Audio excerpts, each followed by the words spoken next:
Selamat malam, Bante. Tolong dijelaskan tentang Mora Parita. Bapak dan Ibu, saudara-saudari sekalian, ada kisah yang melatar belakangi dari Mora Parita ini. Dan perlu Ibu Bapak ketahui, kata Parita itu artinya perlindung. Ya, perlindungan itu Parita. Jadi kalau kita baca Parita, sebetulnya kita membaca perlindungan. Mora Parita di dalamnya itu ada kisah. Berkenaan apa? Ya, berkenaan ketika burung merak hendak mencari penghidupan. Burung merak itu tidak lain adalah kelahiran lampau dari Bodhisatta. Di masyarakat dahulu, nanti kalau kita membaca di dalam kisah dari Mora Parita, itu ada kepercayaan siapa yang bisa menangkap burung merak itu dan memakan daging burung merak itu, dia bisa berusia panjang. Jadi kisahnya adalah burung merak itu mau ditangkap oleh pemburu. Tapi burung merak itu tidak tertangkap. Meskipun akhirnya ada kejadian yang menyebabkan dia tertangkap. Karena dia lupa tentang pengulangan dari Mora Parita itu.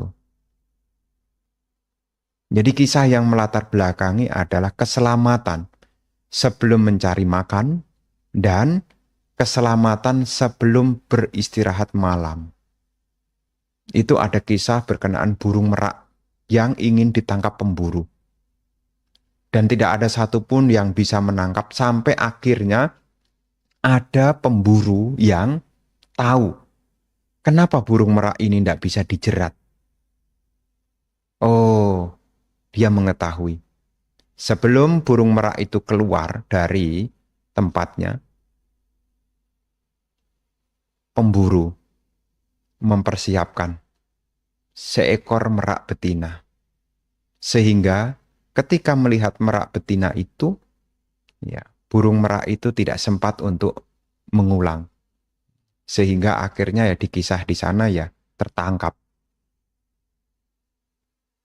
Lalu sisi nilai luhur yang bisa diambil apa? Sebelum kita mengawali hari, ya, milikilah penghormatan kepada yang patut dihormat.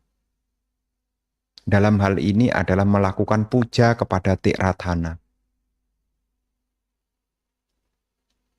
Puja kepada Tiratana. Sujudku kepada para Buddha. Sujudku kepada pencerahan mereka.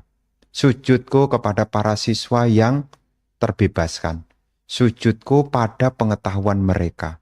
Itu tidak lain adalah mengacu kepada ya, siswa-siswa Arya dan Guru Agung Sang Buddha sendiri. Makanya di pagi hari sebelum berangkat kerja jangan lupa melakukan puja kepada Tiratana. Terus malam hari ya sebelum tidur melakukan puja kepada Tiratana. Ya, apakah membaca Wandana, Tisarana, atau Buddha Nusati, Dhamma Nusati, Sangga Nusati, atau saja Kiryagata, dengan kehendak, ya semoga pagi ini saya menjalankan hidup dengan baik, mencari pencarian, mencari penghidupan dengan lancar tanpa banyak kesusahan. Kemudian malam hari punya tekad, ya supaya malam ini menjadi malam yang baik, tidak ada gangguan, ya. Kemudian baca parita itu. Ya, ini salah satu hal yang baik. Makanya satu kebiasaan tradisi di wihara-wihara, ya baik di negara Buddhis itu ada tradisi pagi hari ada canting pagi dan sore hari ada canting petan atau canting malam. Ini upaya apa untuk mengingat tentang perlindungan diri. Jadi nanti ibu bapak bisa searching ya, searching di Google ya. Anda bisa searching di Google ya tentang Mora Jataka. Ya, Mora Jataka itu ada kisahnya di sana. Ya,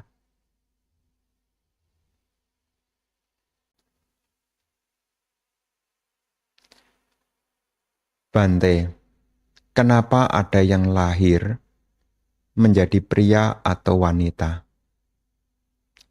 Apa terlahir menjadi wanita? Artinya karena karma lebih buruk.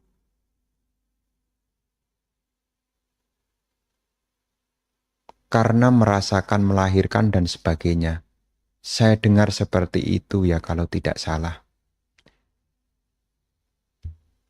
Di masyarakat ada spekulasi-spekulasi semacam itu, tetapi secara dhamma tidaklah demikian. Seseorang terlahir sebagai laki-laki maupun menjadi wanita, ini tidak lepas dari kekuatan dari pikiran. Kan kita tahu bahwasanya tubuh yang seseorang miliki itu dipengaruhi oleh 4 hal. Apa yang dimakan, ahara, di mana dia tinggal, ya, di mana dia tinggal, ya namanya utu, ya, ucu itu cuaca, ya. Kemudian cita, pikiran, dan perbuatan. Seseorang terlahir menjadi laki-laki, itu juga ada perbuatan-perbuatan yang dia lakukan. Termasuk juga lahir jadi wanita, juga ada perbuatan-perbuatan yang dilakukan. Termasuk juga dari kekuatan pikiran. Kalau sekarang ibu bapak punya kehendak ingin jadi laki-laki, bisa diniatkan. Ya, diniatkan bisa. Ya, bisa. Kemudian kalau seandainya yang ingin jadi wanita, diniatkan juga bisa. Ya, diniatkan juga bisa. Itu yang disebut dengan kekuatan pikiran. Ya. Kenapa Bante? Kok dia lahir sebagai wanita? Ya karena di masa lampaunya dia lebih menyukai, lebih mencintai, yakni karakter menjadi seorang wanita. Salah satunya ya, ya suka berdandan. Ini salah satu, ya, bukan satu-satunya. Berhias, berdandan. Nah, ini ya akan mengarah ke sana. Atau terobsesi dengan tubuh. Kalau seseorang terobsesi dengan tubuh, ini bisa mengarah ke sana. Misalnya apa? Terobsesi dengan tubuh seorang laki-laki. Dia bisa lahir menjadi laki-laki juga. Demikian pula kalau terobsesi dengan tubuh wanita, dia terlahir juga bisa menjadi wanita juga. Di zaman Guru Agung Sang Buddha, ada kisah yang mungkin ya, dalam tanda kutip itu tidak masuk akal ya. Tapi itu ada kisah. Kisah apa? Kisah seorang perumah tangga pria yang melihat Bante Mahakacayana. Bante Mahakacayana ini ibu bapak rupawan. Kemudian dia perumah tangga laki-laki ini kemudian berpikir, wah kalau jadi pasangan dia, wah bagus sekali. Dia berpikir dirinya sebagai wanita. Ya. Dikisahkan di sana, dia berubah gendernya. Dari laki-laki menjadi wanita. Ini salah satu dari kekuatan pikiran. Ya, pikiran. Kok bisa ya Bante? Ya mungkin karena yang ditekadkan adalah seorang arahat, ya mungkin bisa juga ya. Ya bisa juga ya. Tetapi di situ mengingatkan kepada kita bagaimana dahsyatnya pikiran itu membentuk. Ya, jadi kalau ibu bapak, saudara-saudari sekalian, jika menginginkan lahir dimanapun jadi apapun, dengan bentuk seperti apapun, itu tidak lepas dari 2 hal, yakni karma dan pikiran. Ya, karma dan pikiran, apa yang kita lakukan dan kehendak apa yang kita niatkan.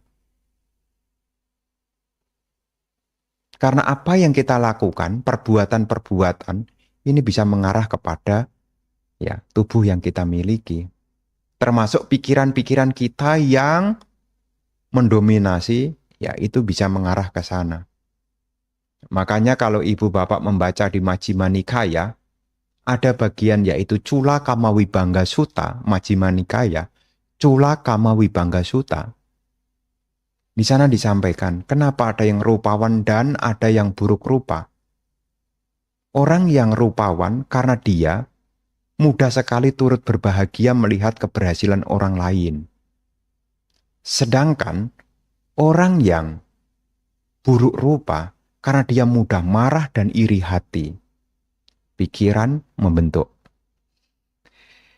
Jadi kalau orang itu mudah marah, iri hati, ya, secara tidak langsung dari pikiran itu sudah mengarah kepada rupa yang tidak bagus. Kalaupun dia tidak lahir di alam neraka, kalau dia marah-marah, dia iri, dia pendendam, nanti lahir kembali ya dengan kondisi tubuh yang buruk rupa. Kekuatan dari apa? Kekuatan dari pikiran, termasuk gender, ya, ya termasuk ya apa namanya laki-laki dan perempuan atau laki-laki dan wanita. Ya, ini tidak lepas dari kehendak pikiran. Ya. Kemudian untuk, oh kalau wanita karma buruknya lebih besar, oh ya tidak, bukan menjadi ukuran. Ya kadang-kadang banyak juga wanita-wanita yang beruntung, banyak juga lahir di keluarga kaya, banyak juga. Ya, kemudian dia punya pengetahuan yang luar biasa, banyak juga. Menjadi pemimpin di masyarakat, banyak juga. Ya, jadi tidak menjadi satu penyimpulan, oh ini karma buruk maka dia lahir jadi wanita. Oh tidak begitu. Seseorang lahir jadi wanita atau pria, itu sudah dipesan jauh-jauh hari. Ya sudah diniatkan sebelumnya, baik itu disadari maupun tidak disadari. Ya. Yang tidak mungkin lahir jadi wanita, itu adalah bodhisatta. Kalau seseorang sudah bertekad di depan sama Sang Buddha, calon Buddha, ya menjadi bodhisatta calon Buddha, dia tidak mungkin lahir kembali menjadi wanita. Tetapi khusus ya bagi kita-kita yang mungkin masih putu jana, masih diliputi oleh hawa nafsu, ya kemungkinan untuk berubah sangat besar. Sekarang jadi laki-laki, bisa lahir lagi jadi laki-laki juga, atau bisa juga lahir kembali jadi wanita, atau sebaliknya. Yang sekarang jadi wanita bisa lahir kembali jadi wanita lagi, atau bisa juga lahir menjadi laki-laki. Bergantung dari kehendak. Tergantung dari perbuatan juga. Jadi kalau ibu bapak kemudian berpikir, merasa, oh saya lebih senang misalnya, misal, oh saya lebih senang lahir jadi laki-laki, mungkin punya kehendak begitu. Anda setiap kali berbuat baik, ya punya cetana di sana. Semoga dengan kebaikan yang saya lakukan ini, kalaupun masih ada kelahiran berikutnya menjadi manusia, nah, punya kehendak untuk jadi laki-laki. Bisa demikian juga. Itu karena kekuatan dari kebajikan, kekuatan dari karma baik. Bisa juga. Ya, bisa dimengerti ya. Jadi bukan menjadi, oh jadi laki-laki atau wanita ini lebih baik karmanya, ini lebih buruk karmanya. Oh tidak demikian. Ya, karena menjadi status laki-laki maupun wanita, ini tidak lepas dari kekuatan pikiran. Ya, bukan berarti wanita lebih buruk. Ya, bukan. Ya.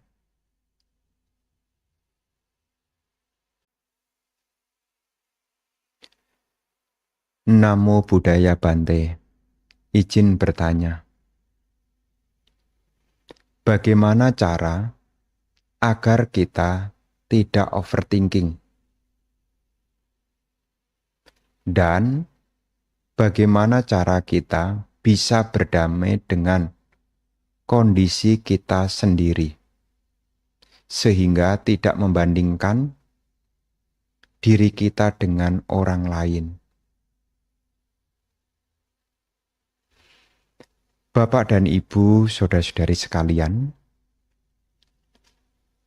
berkenaan dengan overthinking, ya banyaknya yang dipikirkan,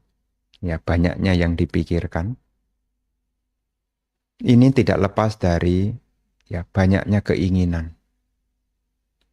Jadi ada banyaknya keinginan-keinginan yang memunculkan untuk melahirkan banyaknya pemikiran. Ya, kadang-kadang manusia atau kita-kita ini memiliki satu pemikiran berlebihan Karena bagian dari antisipasi. Siapa tahu ada hal-hal yang mungkin tidak dikehendaki datang. Jadi kepikiran-kepikiran nanti kalau ini bagaimana, nanti kalau ini bagaimana. Pikiran nanti kalau bagaimana itu mendominasi. Sehingga itulah yang sering dikenal di masyarakat dengan sebutan ya overthinking. Banyak yang dipikirkan. Jadi dalam hal ini untuk mengatasi overthinking bagaimana? Berusahalah untuk realistis. Kerjakan yang bisa dikerjakan. Kalaupun belum berhasil, berusahalah untuk membuat persiapan. Karena tidak akan berubah kalau hanya dipikirkan. Ya, apapun tidak akan berubah kalau hanya dipikirkan. Makanya setelah tahu antisipasinya apa, yang selanjutnya adalah buat persiapannya seperti apa. Ya, membuat persiapan-persiapan. Step demi step, apa yang bisa saya persiapkan dari sekarang. Ada ungkapan di dalam masyarakat, ya sedia payung sebelum hujan. Persiapan dilakukan sebelum datangnya turun hujan. Karena tidak tahu kapan hujan itu turun. Yang dia tahu adalah persiapan apa yang harus disiapkan. Jadi seseorang yang mengalami overthinking, ya karena dia banyak keinginan, dan tidak mampu berpikir realistis, sehingga tidak mampu membuat persiapan. Makanya dengan kita belajar, itu juga upaya untuk membuat persiapan. Datangnya usia tua itu akan menakutkan kalau tidak punya persiapan.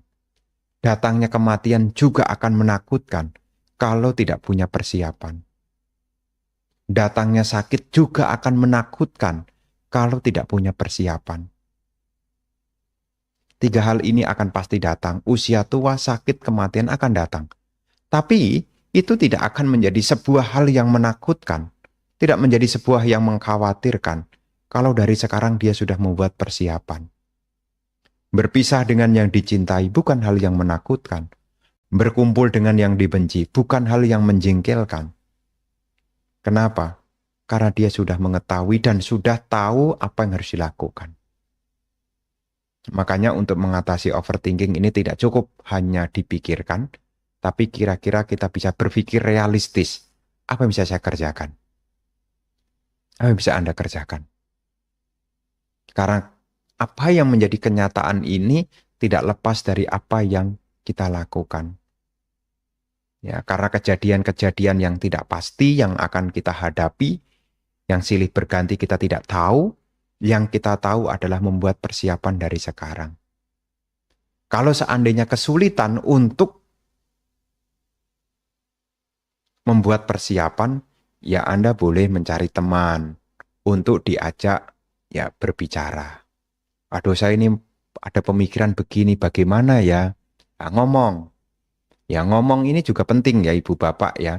Jadi kalau ada persoalan, kalau sudah mengganggu, ya cobalah ya ngomong-ngomong dengan orang. Siapa tahu ada nasihat yang bisa diambil. Jangan kemudian sudah banyak pikiran malah mengurung diri. Ini patut disayangkan. Ya, ini patut disayangkan. Makanya sebisa mungkin Ibu Bapak ya supaya tidak overthinking ya, cari teman untuk diajak ya berbicara ya supaya ada masukan-masukan, termasuk juga memiliki satu pemikiran yang realistis. Apa yang bisa saya siapkan? Ya, perubahan menjadi lebih baik itu akan ada pada kita kalau kita membuat persiapan-persiapan dari sekarang. Karena hidup yang tenang, hidup yang maju, hidup yang sejahtera, itu tidak kebetulan. Semua itu harus ada persiapan. Orang yang sukses, orang yang lancar, orang yang bahagia, ya, itu tidak kebetulan. Tetapi semua itu melewati proses setahap demi setahap. Akhirnya dia bisa merasa ya lebih baik. Kemudian bagaimana cara kita bisa berdamai dengan kondisi diri kita sendiri? Ya, ada teori ya tentang aku. Aku ini adalah singkatan. Ini teori sosial ya. Teori sosial. A, K, U. A, ambisi. K, kemampuan. U, usaha. Ya. Kita akan berkonflik. Kalau kita punya ambisi, ya, sedangkan kemampuan dan usaha tidak maksimal, ya, kita akan sukses selama kita punya ambisi. Ambisi ini kehendak apa yang mau dicapai, kemampuan juga mendukung, usaha juga mendukung. Ini ada teori tentang aku. Ya, kita menjadi stres karena ambisinya terlalu besar, kemampuan usahanya tidak ada. Nah, akhirnya apa? Menyalahkan keadaan. Ya, jadi supaya kita tidak merasa benci dengan diri sendiri, bisa berdamai dengan diri sendiri, ya kita sesuaikan dengan kemampuan. Apa yang mau dicapai? Ya, kalaupun belum mencapai, apa yang harus dipersiapkan? Karena setiap orang ini punya kekurangan dan kelebihan, Ibu Bapak. Namanya manusia terlahir itu tidak sempurna. Ada kelebihan dan kekurangan. Dan satu dengan yang lain punya kelebihan dan kekurangan yang beraneka ragam. Ada yang sehat tapi tidak punya uang. Ada yang punya uang tapi tidak sehat. Ada. Ya. Jadi beraneka ragam. Jadi orang-orang itu ya beraneka ragam. Termasuk diri kita juga beraneka ragam juga. Ya, kadang-kadang dingin betah, kadang-kadang tidak betah juga. Ya, kita harus bisa memahami ya setiap orang termasuk diri sendiri ini ada kelebihan dan kekurangannya. Ya, saya pun juga menyadari, saya pun juga ada kelebihan dan kekurangan. Karena kalau kita ngomong terlalu banyak kelebihannya, ya rasanya ya tidak realistis. Ya, kalau dibilang banyak kekurangannya, ya dikira tidak bersyukur. Ya, tapi pada dasarnya kita punya kok kelebihan dan kekurangan. Ya, jadi kita tidak perlu membanding-bandingkan. Ya, kita tidak perlu membanding-bandingkan dengan siapapun karena setiap orang itu punya kelebihan dan kekurangan masing-masing. Terus pesannya apa, Bante? Jangan lupa berbuat baik. Ya, jangan berhenti hanya berkutat kepada ya pengertian saja. Kebaikan apa yang bisa Anda lakukan sekarang? Karena itu akan menjadi sebuah nilai kebermanfaatan. Anda lebih bersyukur, Anda lebih beruntung. Bukan hanya mendapat, tetapi Anda menjadi lebih bersyukur, lebih beruntung kalau Anda bisa berbuat baik. Apakah dengan menjaga sila, apakah dengan meditasi, nah, kita harus bersyukur. Ini adalah kebaikan dan ini bermanfaat tidak hanya di kehidupan sekarang, tetapi juga untuk kehidupan yang akan datang. Ya, ini perlu direnungkan baik-baik. Ya, kalau kurang, yaitu mengingatkan kita harus berbuat baik.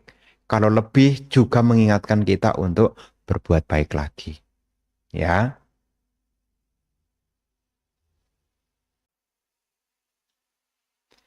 selamat malam, Bante.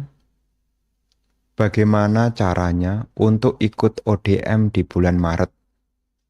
Adakah flyer dan apakah persyaratannya? Terima kasih.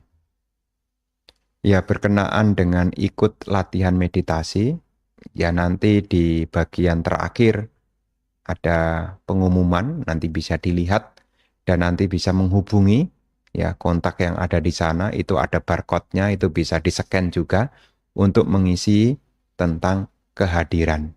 Ya, bisa. Ya. Dan sebisa mungkin ya kalau sudah daftar ya untuk hadir, kalaupun tidak hadir ya untuk memberitahu ya supaya slotnya bisa dipakai oleh orang lain. Ya, nanti di bagian akhir nanti ada pengumuman tanggal 2 Maret ada pelatihan di Pusdiklat. Ya, kemudian tanggal 24 Februari nanti di Wihara Buddha Sasana Kelapa Gading. Ya, kemudian tanggal 16 ya, 16 atau 17 Februari ya nanti di Surabaya ada beberapa kali. Termasuk juga bulan Maret minggu kedua itu nanti juga ada ODM di Semarang. Ya nanti bisa menghubungi pengumuman-pengumuman yang ada di sana. Ya.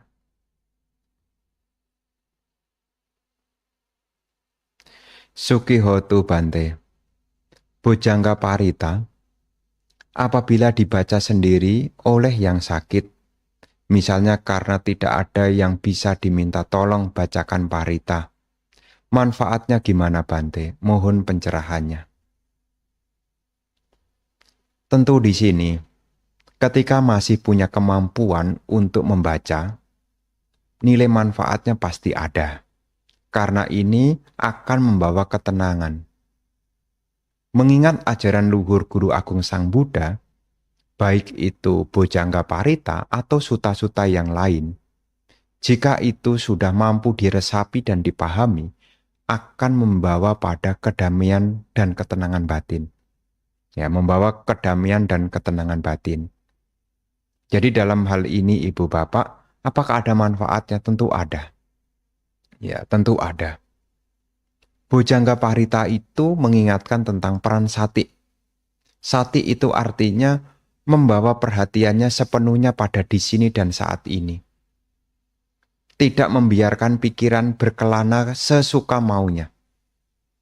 Kalau seseorang punya sati pengingatan, ya, maka akan dilanjutkan pemahaman tentang Dhamma Wicaya, penyelidikan. Di saat seseorang sedang sakit, dia bisa menyadari, oh tubuh ini tidak kekal. Merasakan tubuh yang tidak kekal. Oh tubuh ini memang sarang penyakit. Mau dicari dimanapun dari ujung rambut sampai ujung kaki, ya memang ini letaknya penyakit. Mau dihindarkan, ya hanya bisa diterima. Karena tubuh ini juga tidak kekal. Tubuh ini juga mengalami anicca, perubahan. Ketika tubuh ini berubah, ya akan diikuti dengan ketidaknyamanan. Ketika kita biasa dan menyadari tentang ketidaknyamanan itu, ya kita tidak heran dan tidak kaget. Sehingga kita bisa menerima dengan kewajaran. Ya inilah resikonya punya tubuh. Kalau bukan tua ya akan sakit. Ya, dengan tubuh yang seperti ini, ya mumpung saya masih punya hal-hal baik, ya saya akan berusaha untuk mengisinya dengan kebaikan. Jadi berkenaan dengan baca parita tadi ya bisa dibaca ya. Bisa baca sendiri, apakah Bojangga Parita, apakah Karania Metasuta, itu baik juga kok. Ya baik juga. Andai kata tidak ada yang membacakan, ya baca sendiri juga tidak apa-apa. Bisa Namo Tassa 3 kali, Budang Saranang Gacchami, Tisarana, Buddhanusati sampai Saca Kiryagata, itu juga bisa dilakukan. Ya, begitu ya.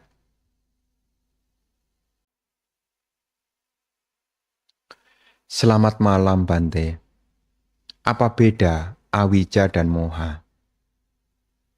Sesungguhnya ini adalah hal yang sama. Ya, awija. Awija adalah ketidaktahuan. Moha juga ketidaktahuan juga. Meskipun ada terjemahan lain, moha sebagai kebodohan batin. Ya. Moha sebagai ketersesatan. Ya. Tidak tahu arah. Itu moha. Ya, ketersesatan, tidak tahu arah. Kebodohan batin. Termasuk juga nanti ada terjemahan lain, delusi, menganggap diri sebagai. Nah, itu juga bagian dari moha. Ya. Kemudian awija dan moha ini adalah hal yang sama. Awija ya tidak tahu, ya ketidaktahuan.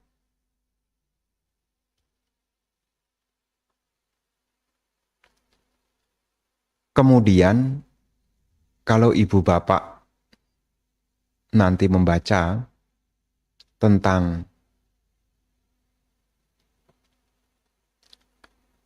aku salah cita, ya aku salah cita, ya aku salah cita di dalam Abhidhamma Tak Sanggaha, ya aku salah cita itu ada loba mula cita, ada dosa mula cita, dan ada moha mula cita. Di dalam moha mula cita itu, ya di dalamnya ada UPK, UPK Sahagatang, Udacak Sampayutang, dan UPK Sahagatang Wicikicak Sampayutang. Ya, UPK di sini yang dimaksud adalah Ya, dia tidak tahu apa yang harus dilakukan. UPK. Bukan UPK yang ada di Brahma Wihara ya. Ini UPK karena dia tidak tahu apa yang harus dilakukan. Makanya dia menjadi ya udacak gelisah. Ya, gelisah, udacak gelisah. Makanya orang yang gelisah itu ya karena dia tidak tahu.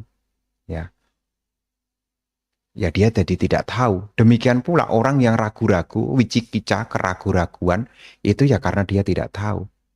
Nah, nanti kalau di Abhidhamma Sanggaha ya, itu bagian dari cita ya. Di dalam cita itu nanti ada bagian tentang aku salam mula cita itu, ada bagian yakni moha mula cita. Nah, itu tentang kondisi pikiran yang bersama dengan moha. Di dalamnya itu ya udaca gelisah dan wicikica ragu-ragu. Makanya tersesat tuh. Ragu-ragu tidak tahu mau kemana. Batinnya gelisah. Tidak tahu apa yang akan dialami. Ya itulah moha. Ya, itulah moha. Ya, dan ini juga tidak lain juga awija juga. Tidak tahu. Tidak punya pengetahuan. Ya. Kemudian, bagaimana dengan adanya awija bisa memunculkan sangkara? Bagaimana cara memahami ini? Terima kasih Bante. Bapak dan Ibu, saudara-saudari sekalian, berkenaan dengan awija, nanti Ibu Bapak ya bisa membuka dalam Majjhima Nikaya. Judul sutanya adalah Samaditthi Sutta. Samaditthi Sutta. Ya, Samaditthi itu artinya pandangan benar. Ya, pandangan benar. Pandangan benar ini adalah lawan dari awija. Ya, awija itu micaditi. Ya, pandangan keliru. Maka pandangan keliru itu moha, ini juga kekeliruan ya. Kemudian awija termasuk juga micaditi, ya, micaditi ya. Kenapa awija itu bisa menjadikan sangkara? Karena dia tidak memahami tentang empat kebenaran Arya. Ini urusannya dengan wipasana Ibu Bapak. Ya. Kalau seseorang belum memahami tentang empat kebenaran Arya, dia juga tidak memahami tentang pancakhanda. Ya, pancakhanda. Karena penderitaan itu ada, ya, karena ada nafsu, tanha. Kenapa ada tanha? Karena asih ada anggapan tentang diri. Ini milikku, ini aku, ini diriku, maka masih membuat karma-karma lagi. Aku kepengen jadi ini. Makanya sangkara itu berbicara tentang tiga hal. Mano sangkara, waci sangkara, dan kaya sangkara. Dan tidak lain ini adalah kama. Ya, makanya kama itu ada tiga, mano kama, waci kama, dan kaya kama. Kenapa seseorang itu membuat karma-karma? Karena masih melekat dengan pandangan adanya diri. Belum bisa melepaskan tentang pandangan keliru itu. Selama masih menganggap sebagai diri, maka kelahiran masih ada. Makanya kalau seseorang praktek wipasana, kan tujuan wipasana itu supaya memutus rantai kelahiran kembali. Nah, di dalam latihan wipasana itu, seorang yogi ya, diarahkan untuk memahami tentang pancakhanda. Dengan memahami pancakhanda, dia memahami dan melihat langsung semua ini tidak patut untuk dilekati. Karena apa? Karena pancakhanda ini anicca. Rupa anicca, wedana anicca, sanya sangkara, sanya anicca, sangkara anicca, winyana juga anicca. Kemudian dia dengan latihan sungguh-sungguh, ya, dia juga akan memahami rupa anatta, wedana anatta, sanya anatta, sangkara anatta, dan winyana anatta. Seseorang yang sudah mampu memahami tentang ketiadaan diri, maka dia tidak ada keinginan untuk mengingini apapun. Apakah lahir di alam dewa, ya, apakah terlahir di alam Brahma, tidak ada keinginan-keinginan di sana. Ya. Jadi tidak ada keinginan untuk kemenjadian. Kalau seseorang sudah memahami tentang duka, ya, mau lahir dimanapun jadi apapun, ya, punya karma baik sebesar apapun, ini selama masih mengalami kelahiran, di situ masih ada duka. Duka ini adalah kondisi yang menghimpit, ya, mempersulit. Ya. Karena sesungguhnya ibu bapak, kalau seseorang mampu melihat 4 kebenaran Arya, bisa menembus 4 kebenaran Arya, maka seseorang ini disebut sebagai pemasuk arus dulu, Sotapanna. Ya. Kalau dia sudah terlahir dengan basic, yaitu menjadi seorang Sotapanna, dikatakan maksimal 7 kali. Maksimal 7 kali. Ya, maksimal dia lahir 7 kali. Kenapa awija tadi bisa menyebabkan sangkara? Karena ketidaktahuan. Ya, dia tidak memahami 4 kebenaran Arya, maka dia buat karma-karma lagi. Itu salah satunya, bukan satu-satunya ya. Itu salah satunya. Ya, tidak memahami 4 kebenaran Arya. Sedangkan ajaran Sang Buddha ini adalah ajaran yang menekankan membawa kita jika diikuti dengan sungguh-sungguh, ini mengarah kepada kepadaman penderitaan. Maka sedikit sekali di dalam ajaran Sang Buddha ini membicarakan, bahkan mengiming-imingi seseorang, oh supaya lahir di alam dewa, alam bahagia, alam surga. Sedikit sekali. Bukannya tidak ada alam surga, ada. Tapi itu bukan menjadi penekanannya. Karena lahir jadi apapun, selama masih terkena sangkara, bentukan, maka akan mengalami anicca. Di mana sangkara itu ada akan diikuti oleh dukkha. Jadi ibu bapak saudara-saudari sekalian, ya kita terus masih membuat sangkara-sangkara karena kita belum lepas dari adanya diti. Ya, diti pandangan sehubungan dengan atta upadana, kemelekatan pada keakuan. Jadi pandangan keliru itu ya kita dalam prakteknya nih, karena pembicaraan tentang awija, paticca samuppada ini berbicara menuju kepada pandangan terang. Sedikit banyak ya harus praktek vipassana ya. Ya, kalau kita diskusi paticca samuppada tapi tidak berlatih vipassana, ya ibaratnya ya kita tahu tentang resep-resep, tapi kita tidak akan bisa merasakan hasil dari resep itu. Ya, kita berbincang-bincang dengan Dhamma ini, ya berbincang-bincang tentang Dhamma ini ya supaya kita makin mengerti. Ya, bukan buang-buang waktu ya Ibu Bapak. Karena dikatakan di dalam Anguttara Nikaya, waktu itu disebut waktu yang baik jika waktu itu diisi oleh 4 hal. 1, mendengarkan Dhamma. 2, mendiskusikan Dhamma. 3, praktek ketenangan. Dan 4 adalah praktek pandangan terang. Kalau waktu hidup kita isi, ya, baik itu mendengarkan Dhamma, baik itu mendiskusikan Dhamma, ya, baik itu praktek ketenangan batin, skala samatha, baik itu praktek pandangan terang, kala vipassana, ini disebut menggunakan waktu dengan baik. Ya, mungkin kita sekarang diskusi-diskusi dulu. Ya, mungkin ibu bapak ya tanya-tanya dulu, ya enggak apa-apa, enggak apa-apa. Ya. Tetapi untuk prakteknya ya, menembus 4 kebenaran Arya ini, memahami tentang duka dulu ya. Ini harus benar-benar clear, jelas. Ya, supaya apa? Semangat untuk praktek Dhamma itu menjadi tumbuh. Ya. Kalau seseorang sudah mengerti tentang bahaya dari kelahiran berulang-ulang, tahu tentang duka, maka dia tidak ada keinginan untuk terlahir dimanapun jadi apapun. Ya, sangkara-sangkara, bentukan-bentukan karma, ya tidak semakin kuat. Tidak semakin kuat. Selama masih ada sangkara, maka akan diikuti oleh kelahiran berikutnya. Makanya awija pacaya sangkara, sangkara pacaya winyana. Kelahiran kembali, winyana. Ya. Winyana sangkara nama rupa. Karena ada kelahiran kembali, maka memunculkan tentang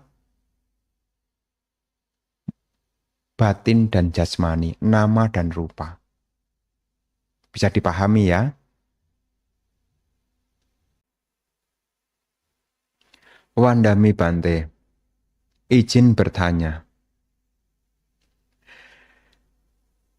Saat meditasi muncul rasa sakit pada kaki, ingin tetap fokus pada objek, tapi rasa sakit lebih dominan. Jika demikian, apa yang harus dilakukan? Terima kasih. Bapak dan Ibu, saudara-saudari sekalian, ya berkenaan dengan hal ini, ya sebisa mungkin ciri dari samadhi, ini perlu saya sampaikan kembali, ya, saya akan menyampaikan ulang. Samadhi itu ada 3 hal. Ada sati, ada wirya, dan ada panya.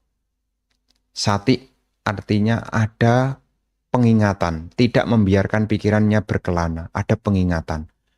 2, ada wirya, berusaha untuk mencegah hal yang buruk, berusaha untuk meninggalkan hal yang buruk, memunculkan hal yang baik, dan berusaha untuk mengembangkan hal baik yang sudah ada.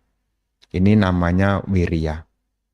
Dan panyanya salah satunya adalah anicca. Jadi ketika Anda mengalami meditasi, kaki kesemutan, ya, kalaupun tidak bisa fokus, cobalah Anda mengerti juga, ya, rasa sakit ini sebagai ini tidak kekal. Melihat anicca. Ya mungkin menyakitkan ya. Selama Anda masih tahan, masih mampu, ya bertahan aja. Sambil ya dalam hati mengerti, tubuh ini tidak kekal. Tubuh ini tidak kekal. Rasanya keras, Bante, sakit. Nah, unsur keras ini adalah unsur tanah. Sifatnya menekan, sifatnya berat. Ya, Anda harus pahami. Ya, pahami ini tidak kekal. Ya, ini adalah latihan untuk apa? Latihan untuk mengembangkan pandangan terang. Selama Anda masih mampu dan bisa bertahan, ya bertahan terus. Ya. Jadi ini 3 hal tadi, ada sati, ada wirya, dan ada panya. Mengerti tentang ketidakkekalan. Ini panyanya, ini penting.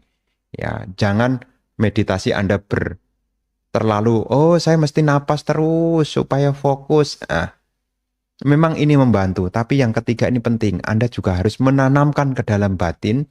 Salah satunya adalah nafas ini tidak kekal. Termasuk tubuh ini juga. Tubuh ini juga tidak kekal. Ini penting juga. Karena ini ciri khas dari Buddhis. Yakni ada kebijaksanaannya. Ya, mengerti tubuh ini tidak kekal. Ini adalah salah satu perenungan tentang apa? Rupang anicang. Ya, rupa itu adalah bentukan tubuh yang tidak kekal. Selama masih mampu dan bisa tahan. Ya, jangan ada benci, tapi mengerti. Oh, ini tidak kekal. Ditanamkan dalam hati. Ya. Selamat malam, Bante.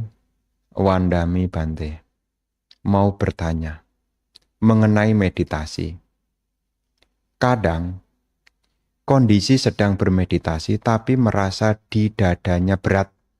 Nafas bisa bergetar. Anumodana. Bapak dan Ibu, saudara-saudari sekalian, setiap orang punya pengalaman masing-masing. Ya, setiap orang punya pengalaman masing-masing. Ketika Anda berlatih bermeditasi, sebisa mungkin jangan terburu-buru. Seandainya Anda tidak mampu duduk di lantai, Anda bisa duduk di kursi kok. Tegakkan tulang punggung Anda. Ini selalu saya sampaikan berulang-ulang, dan belakangan ini saya selalu menyampaikan tentang pentingnya menjaga tulang punggung kita ini tetap tegak. Dibiasakan. Ya, jangan kemudian, oh Bante kalau terlalu tegak itu enggak enak Bante. Tetapi ingat Ibu Bapak, kalau Anda membiasakan duduk dengan tegak, ini membuat kita lebih aware, lebih sadar. Kedepannya bagus sekali. Jadi kalau Anda duduk di kursi begitu ya, kayak begini, duduk di kursi kemudian Anda negakkan tubuh Anda, Kalaupun ada merasa berat, ya, untuk sesi-sesi awal Anda bisa ya rilekskan punggung Anda lagi, Anda tegakkan punggung Anda lagi. Kalau tubuh Anda tidak bergerak dengan topangan tulang punggung yang tegak, ini sebetulnya akan membantu Anda untuk dapat bernafas secara alami. Maka sebisa mungkin apakah 15 menit, apakah 30 menit latihan. Ya, yang paling awal cobalah latihan dulu ya 10 atau 15 menit memperhatikan tulang punggung yang tegak. Ya, jadi letaknya di mana Bante? Anda perhatikan tulang punggung Anda dulu. Ini tidak perlu didebatkan, tapi perlu dilakukan. Anda latihan dulu, Anda rasakan dulu. Kalau Anda membiasakan duduk dengan tegak, ini akan membantu pikiran kita sadar di sini dan saat ini. Perlu diingat ya, apa yang kita kerjakan sebelum meditasi, itu akan masuk ke dalam pikiran kita. Kalau sebelum meditasi mungkin Anda berpikir ingin ini, ingin itu. Pada saat Anda tiba-tiba duduk, pikiran itu akan masuk ke dalam pikiran Anda. Tetapi pikiran itu tidak akan mengganggu Anda kalau Anda mengarahkan perhatiannya dulu pada punggung Anda dulu. Karena punggung ini lebih kasar, ya, lebih terasa. Unsur tanahnya lebih dominan. Ya, keras, menekan. Nah, ini ya termasuk unsur udaranya yang menopang. Ya, peranan dari unsur udara ini menopang. Ini menjadi dominan. Nah, ketika Anda mampu ya mempertahankan tulang punggung Anda tetap tegak, jangan buru-buru memperhatikan objek. Ya, terkhusus yang sedang banyak pikiran. Ya, perhatikan dulu. Apakah nanti selama 15 menit kok masih banyak pikiran, perhatikan punggung Anda dulu. Kalau merasa membungkuk, ditegakkan lagi. Tahan dulu. Sampai benar-benar pikiran Anda sudah tidak lagi mengembara.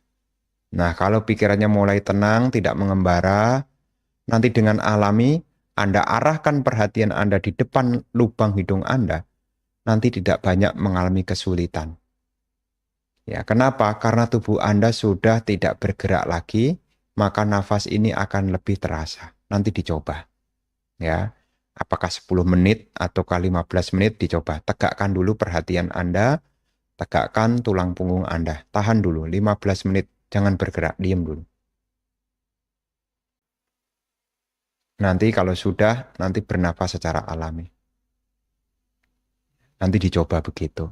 Ya. Setiap orang punya pengalaman masing-masing. Nah, jadi hargai pengalamannya, sudah bisa bercerita, bisa merasakan adanya dada, adanya nafas, berarti ada latihan. Karena mengalami apa yang dirasakan, ini adalah hal yang bagus juga. Ya, tetapi untuk memperbaiki, nah, coba kembali ditata tulang punggungnya, ditegakkan lagi. Karena ada kadang-kadang yang membuat kita jadi berat, itu karena punggung kita ini melengkung begini loh. Nah, kemudian perut kita jadinya tertekan, ya. Kalau kita membungkuk benar tertekan, dada ini juga jadi terhimpit. Tapi kalau kita duduk dengan tegak, lain ceritanya, ya.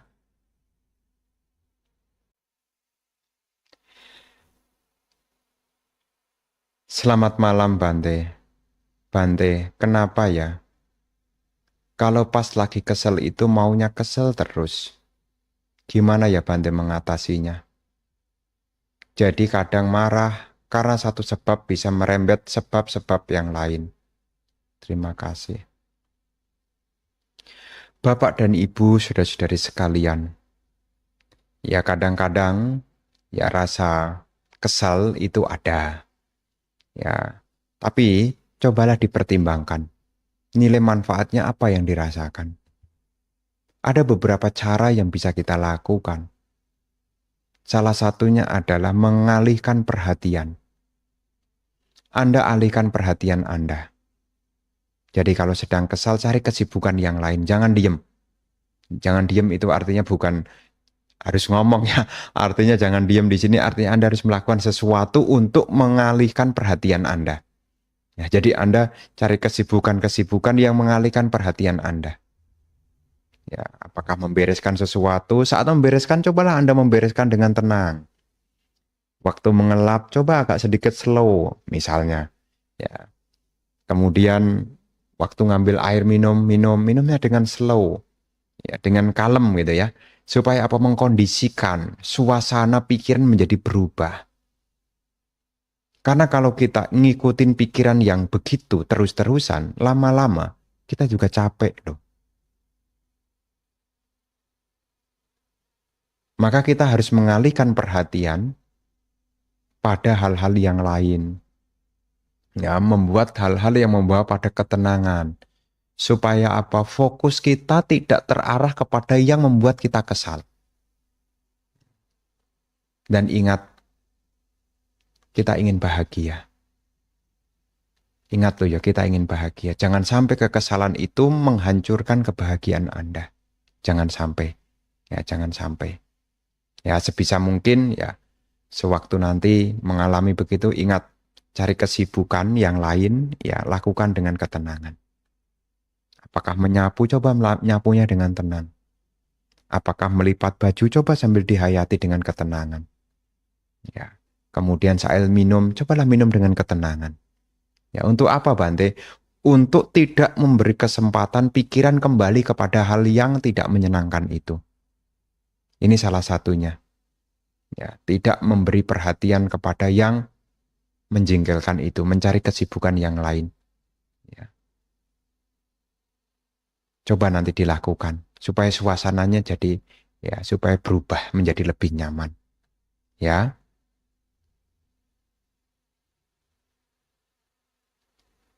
Namo Buddhaya Bante. Izin bertanya. Apakah di Buddhis ada istilah meditasi pemaafan?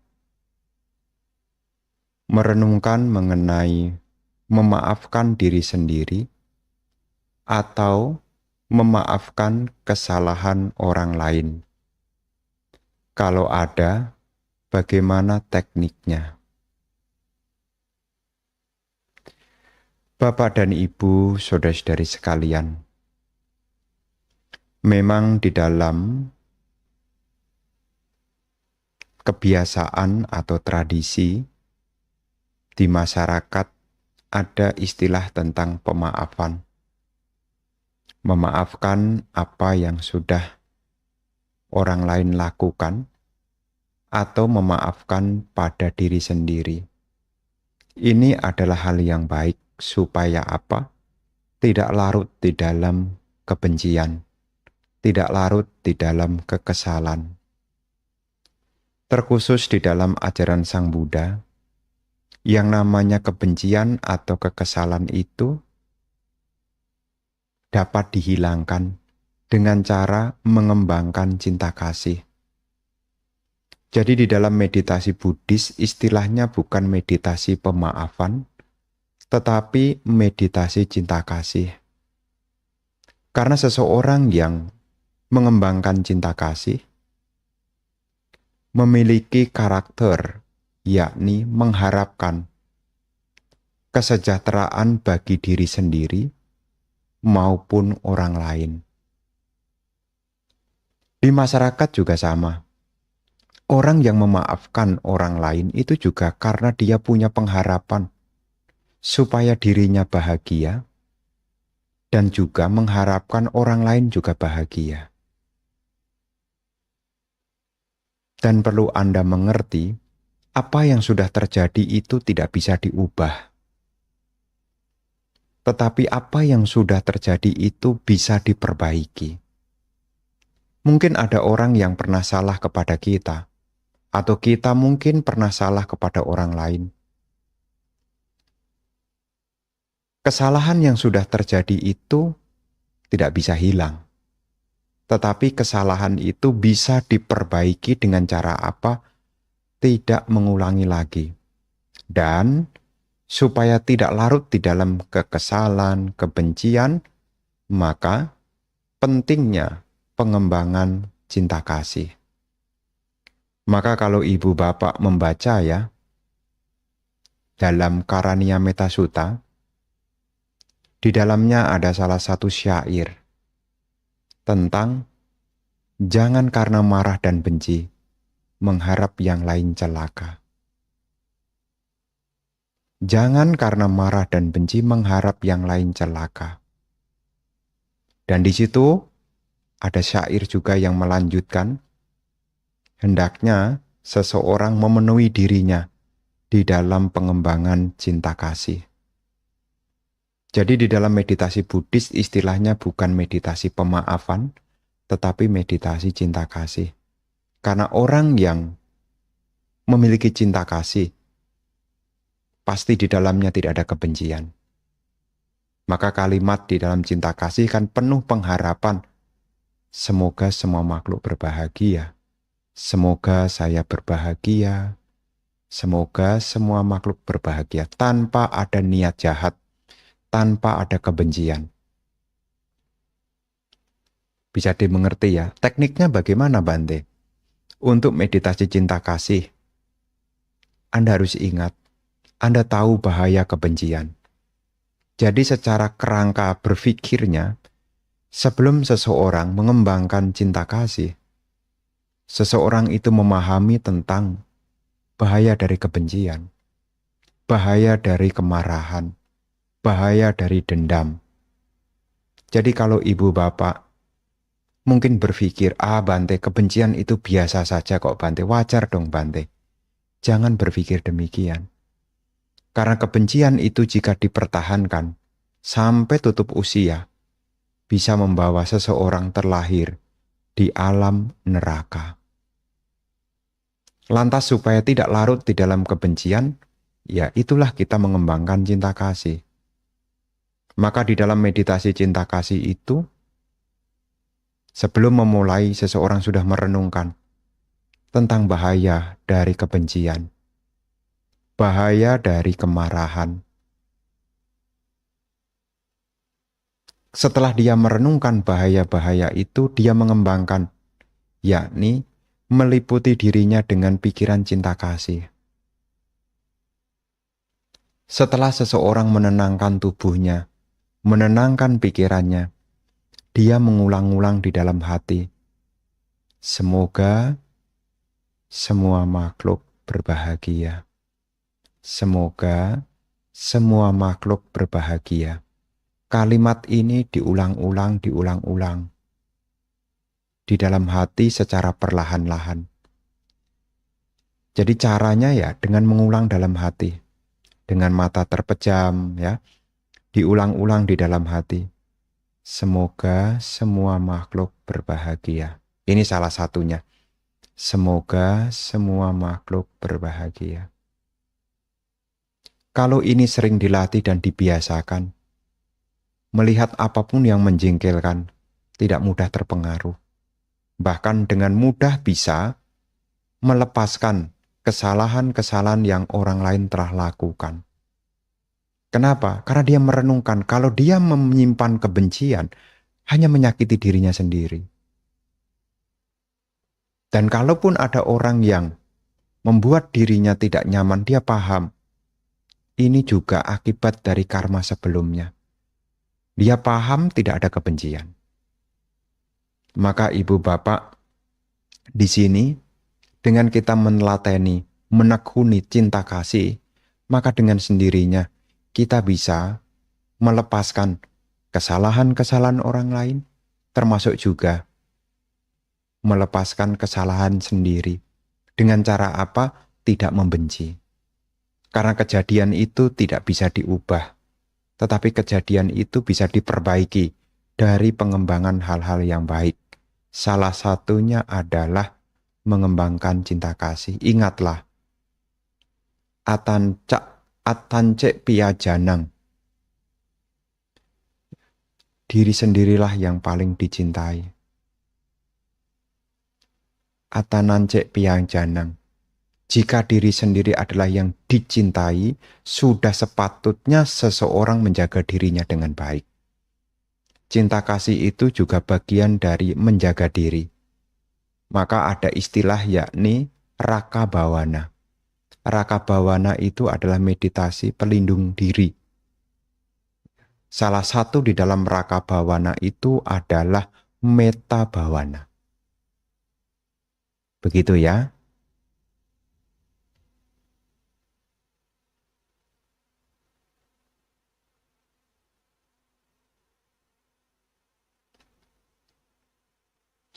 Malam Bante, tahun baru Imlek, orang sibuk dengan sio ini, ciong ini, hoki ini, warna itu, berdasarkan ajaran Buddha, bagaimana patut kita pahami, berdasarkan pandangan benar. Bapak dan Ibu, saudara-saudari sekalian, di dalam masyarakat itu ada budaya. Budaya yang berkembang, yang sudah turun-temurun, itu melekat di dalam diri masyarakat. Salah satunya tentang pergantian tahun baru Imlek. Bagi masyarakat Tionghoa, sudah menjadi satu tradisi yang ada di masyarakat dengan mengkaitkan tahun apa, nanti keberuntungan seperti apa. Apa ada nilai manfaatnya, Bante? Tentu ada. Kenapa? Karena kalaupun kita di sana mungkin disebut beruntung, jangan sampai kita lupa diri. Demikian pula, kalau disebut di sana, oh kamu kurang beruntung di tahun ini, itu sebetulnya juga mengingatkan kita untuk menjaga diri. Termasuk juga mungkin keuangan. Disebut di sana, oh keuangannya nanti baik. Jangan sampai lengah. Termasuk juga yang disebut, oh keuangannya tidak baik. Itu sebagai pengingat agar berhati-hati. Penanggalan itu sifatnya membantu. Jadi kala itu adalah waktu. Waktu itu sebagai pengingat, mengingatkan, oh tahun ini ada begini-begini. Secara tradisi disebutkan, oh nanti ada begini-begini. Itu mengingatkan. Istilah dalam bahasa Dhamma ya, apa madalah, supaya kita tidak lengah. Tetapi jangan sampai kita kemudian meyakini 100% sampai-sampai kita tidak melihat apa yang kita pikirkan, apa yang kita lakukan. Dengan 100% menggantungkan di sana, tanpa menjaga kebaikan-kebaikan, ini akan membahayakan diri sendiri. Sebagai orang yang memahami tentang Dhamma, yang hidup di tengah-tengah masyarakat, kita harus menghargai setiap kebudayaan. Dan kita juga harus mengerti setiap kebudayaan yang ada itu sifatnya membantu. Sifatnya membantu, bukan satu-satunya ya. Ini sifatnya membantu. Kalau sudah menganggap itu satu-satunya, nanti kita lupa dengan nilai-nilai kebaikan. Bahkan kita juga jarang bisa melakukan keburukan. Kenapa? Karena melihat peruntungannya. Oh, saya baik, tidak akan ada apa-apa. Nah, jadi lengah. Maka disebut di dalam Dhamma ya, kebaikan itu yang lebih ditekankan. Kalaupun tahun ini dikatakan kurang beruntung, selama kebaikan itu dilakukan, misalnya seseorang itu bisa menahan diri, ya memiliki kesabaran, memiliki kerendahan hati, kalau itu ditekunin dan dijalankan, orang yang rendah hati, orang yang punya kesabaran, maka kehidupannya pun akan menjadi lebih membahagiakan. Dalam istilah Dhamma, dua hal itu disebut sebagai sobana karana Dhamma. Dhamma yang membuat hidup jadi indah. Antara orang yang mungkin kurang beruntung atau orang yang mungkin sudah dikatakan beruntung, kalau dua hal ini dijalankan, maka hidupnya akan lebih membahagiakan. Tetapi sebaliknya Ibu Bapak, meskipun di dalam ramalan orang ini dikatakan orang beruntung, tapi kalau dia tidak punya kesabaran, tidak punya kehati-hatian, sulit untuk dikasih tahu, tidak punya kerendahan hati. Yang ada adalah tinggi hati. Tidak usah nunggu sampai 1 tahun selesai. Akan banyak hal yang tidak menyenangkan yang akan dia temui. Jadi di sini ketika kita sudah mengenal Dhamma, maka Dhamma itu sifatnya membantu juga. Membantu apa? Membantu kita untuk mengembangkan kebaikan-kebaikan. Karena Guru Agung Buddha menyebut di dalam syair Dhammapada, tumhehi kicang matapang, tatagato atakharo. Sang Tathagata hanyalah penunjuk arah, engkaulah yang harus berusaha. Jadi dhamma-dhamma yang ada ini sifatnya untuk membantu kita. Dan kita yang harus berusaha. Seperti halnya kita ditunjukkan. Jadi nanti kalau di masyarakat ya, kalaupun ada sebagian teman-teman kita yang memiliki keyakinan kepada peruntungan di tahun ya, itu hak masing-masing. Sebagai Buddhis tidak patut untuk mencela. Ya, sebagai Buddhis tidak patut untuk mencela siapapun. Karena itu sudah berkembang di masyarakat. Tetapi kalau kita sudah mengenal Dhamma ya, kita isi tahun ini dengan nilai-nilai kebajikan. Menjauhkan diri dari keburukan, menambah nilai-nilai kebajikan. Dan hidup ini akan menjadi lebih bermanfaat. Begitu ya.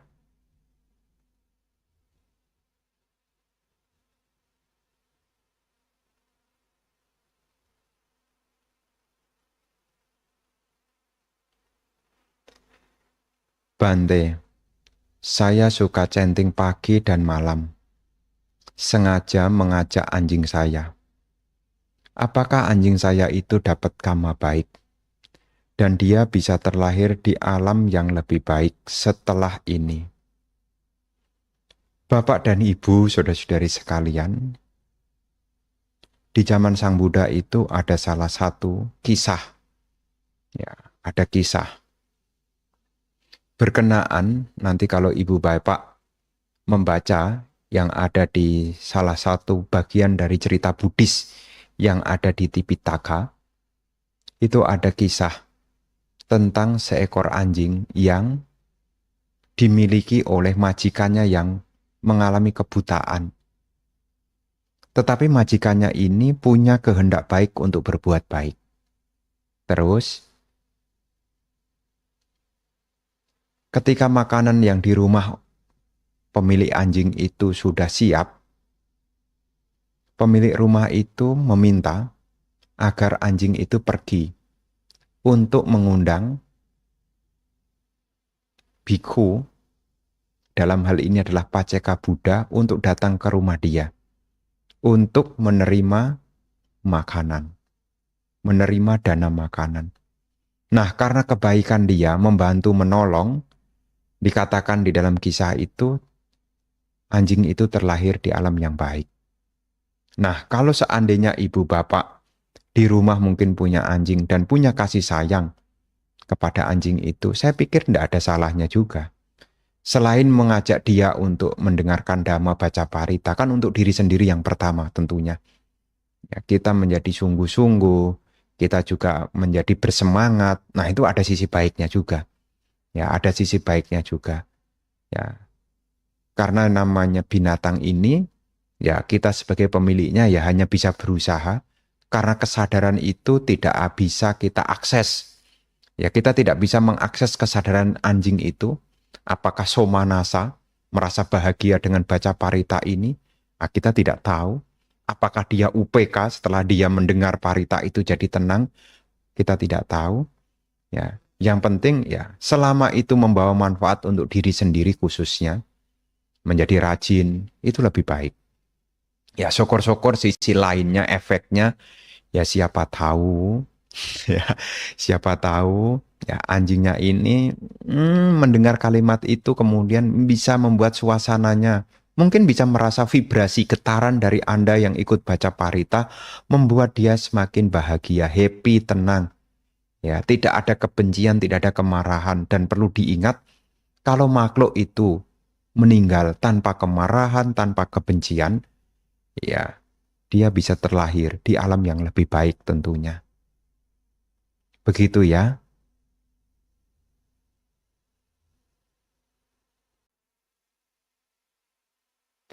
Namo Buddhaya. Izin bertanya Bante, bagaimana menyikapi seseorang yang ngaku sudah mencapai sotapanna di kehidupan ini? Karena dia sudah mengalami 12 kali kelahiran dan rajin meditasi di kehidupan yang lalu.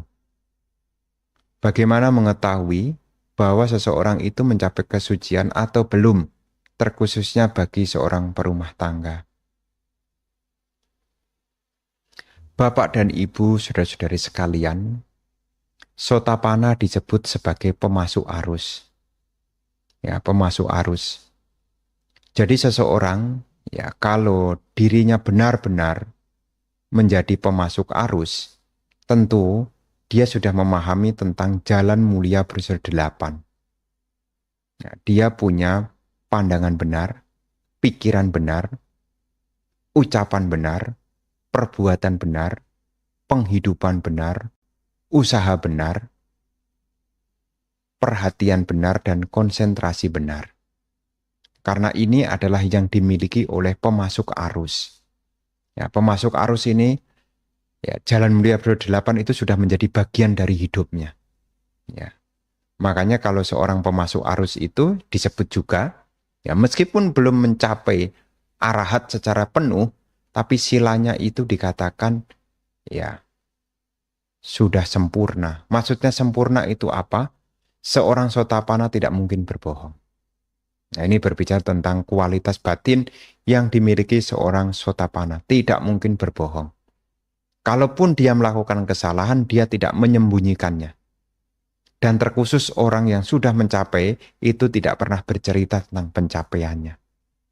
Ya, tidak pernah bercerita. Ya, tidak pernah bercerita. Karena dia memahami tidak ada manfaatnya cerita kepada orang lain. Membuat deklarasi sudah mencapai, itu masih ada mana, masih ada keakuan. Jadi dalam hal ini, ya, kalau ada orang yang mengatakan demikian, ya, ya, ya, gimana ya menyikapinya? Karena kemajuan batin itu hanya diri sendiri, ya, diri sendiri. Karena kita tidak tahu motivasi-motivasi orang menyampaikan itu. Oh, sudah mencapai karena sebelumnya sudah ingat 12 kali kelahiran sebelumnya. Ya, itu pendapat dia. Ya, pendapat dia. Ya, karena kita tidak tahu latar belakang dia menyampaikan itu niatnya apa, kita tidak tahu. Ya, kita tidak tahu niatnya. Terkhusus perumah tangga yang sudah mencapai, ya, kita bisa melihat, ya, ada 3 hal kualitas yang dimiliki oleh seorang perumah tangga yang pemasuk arus atau sotapanna.